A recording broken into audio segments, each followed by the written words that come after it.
உறவுகள் அனைவருக்கும் வணக்கம். அதாவது ஈரான், இஸ்ரேல், அமெரிக்கா இடையான போர் பதட்ட நிலை காரணமாக மத்திய கிழக்குகளில் காணப்படும் இலங்கையர்களுக்கு ஒரு முக்கியமான தொலைபேசி இலக்கமானது இந்த வெளிநாட்டு வேலைவாய்ப்பு பணியகத்தினால் வெளியிடப்பட்டுள்ளது.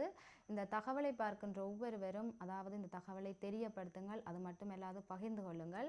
அதாவது இவ்வாறான இக்கட்டான சூழ்நிலையில் அவர்களுக்கு இது ஒரு மிகப்பெரிய ஒரு உதவியாக காணப்படும். அதாவது இந்த இஸ்ரேல், அமெரிக்கா இணைந்து முதல் தாக்குதலாக ஈரான் மீது ஏவுகணைகளை வீசியிருந்தது. அதனைத் தொடர்ந்து ஈரான், இஸ்ரேல் அது மட்டுமல்லாது மத்திய கிழக்கு நாடுகளான இந்த குவைத், கட்டார், பக்ரைன் அது மட்டுமல்லாது ஐக்கிய அரபு ராச்சிய நாடுகள் மீது அதாவது அமெரிக்காவினுடைய தளங்கள் காணப்படுகின்ற இடங்களை குறிவைத்து தங்களுடைய ஏவுகணை தாக்குதல்களை நடத்தியிருந்தார்கள். இதனால் பல்வேறு உயிர்கள் போயிருந்தது. அதாவது அமெரிக்க தளங்கள் மீது தாக்குதல்களை மேற்கொண்டிருந்தாலும் இதனால் பல்வேறு வகையான பொதுமக்கள் பாதிப்புகளுக்கு உள்ளாகியிருந்தார்கள். அது மட்டுமல்லாது ஒரு ஆரம்ப பாடசாலை மீதும் இந்த தாக்குதலானது இடம்பெற்றிருந்தது. அந்த பாடசாலையில் காணப்படுகின்ற 50க்கும் மேற்பட்ட சிறுவர்கள் உயிரிழந்திருந்தார்கள். இவ்வாறான சோகமான செய்திகள் ஒரு பக்கம் இருக்க, அதாவது இந்த மத்திய கிழக்கு நாடுகளை குறிவைத்து தாக்குவதனால் இலங்கையிலிருந்து பல்வேறு கஷ்டத்தின் மத்தியில் வெளிநாட்டு பணிப்பெண்ணாக அது மட்டுமல்லாது வெளிநாட்டில் வேலை தேடி இந்த மத்திய கிழக்கு நாடுகளுக்கு இலங்கை மக்கள் சென்றிருந்தார்கள்.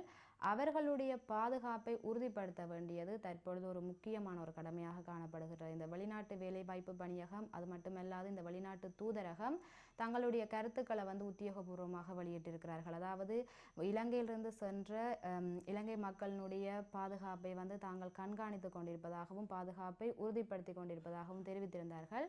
இருப்பினும் அவர்கள் ஒரு முக்கியமான தகவலை வெளியிட்டிருக்கிறார்கள். அதாவது நாங்கள் வெளியிடுகின்ற அறிவிப்புகளையும் வழிகாட்டுதல்களையும் பின்பற்றி உங்களுடைய பாதுகாப்பை நீங்கள் உறுதிப்படுத்திக் கொள்ளுங்கள். அது மட்டுமல்லாது நீங்கள் இக்கட்டான ஒரு சூழ்நிலையில் காணப்படும் பொழுது கீழ் காணப்படுகின்ற தொலைபேசி இலக்கம் அது மட்டுமல்லாது வாட்ஸ்அப் இலக்கத்துக்கு தொடர்பு கொண்டு உங்களுடைய பாதுகாப்பை நீங்கள் மேலும் உறுதிப்படுத்திக் கொள்ளலாம் என்று அவர்கள் தெரிவித்திருக்கிறார்கள்.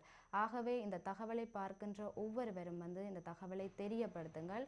அது அவர்களுடைய பாதுகாப்பை உறுதிப்படுத்திக் கொள்வதற்கு ஒரு முக்கியமான ஒரு விடயமாக காணப்படும். அதாவது இந்த மத்திய கிழக்கு நாடுகளான குவைத், கட்டார், பக்ரைன் அது மட்டுமல்லாது ஐக்கிய அரபு ராச்சிய நாடுகளில் காணப்படுகின்ற இலங்கையர்களுக்கு இவ்வாறான தொலைபேசி இலக்கங்களை வெளியிட்டிருக்கிறார்கள். நீங்கள் ஒவ்வொருவரும் உங்களுடைய பாதுகாப்பை உறுதிப்படுத்திக் கொள்ளுங்கள். நன்றி உறவுகளே. மீண்டும் ஒரு காணொளியில் இணைந்து கொள்வோம்.